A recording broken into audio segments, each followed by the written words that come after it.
جی السلام علیکم ورحمۃ اللہ وبرکاتہ۔ میں ہوں محمد حذیفہ، اور آج ایک نئی ویڈیو کے ساتھ۔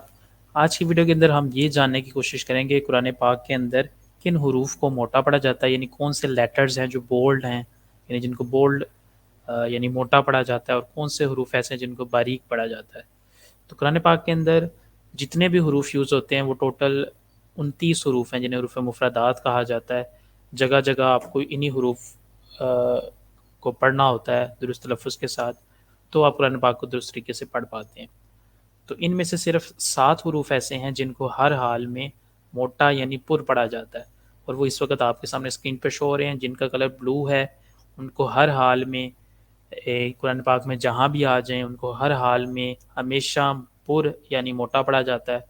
تو آپ نے یہ دھیان رکھنا ہے قرآن پاک پڑھتے ہوئے کہ جب آپ کے سامنے کوئی بھی کلر بلو کلر میں ورڈ آئے، یا ان 7 حروف میں سے کوئی بھی حرف آ جائے، خا، صاد، ضاد، طا، ظا، غین اور قاف، ان حروف کو آپ نے ہر حال میں موٹا پڑھنا ہے، تاکہ آپ کی تلفظ کی جو ادائیگی ہے وہ درست طریقے سے ہو سکے۔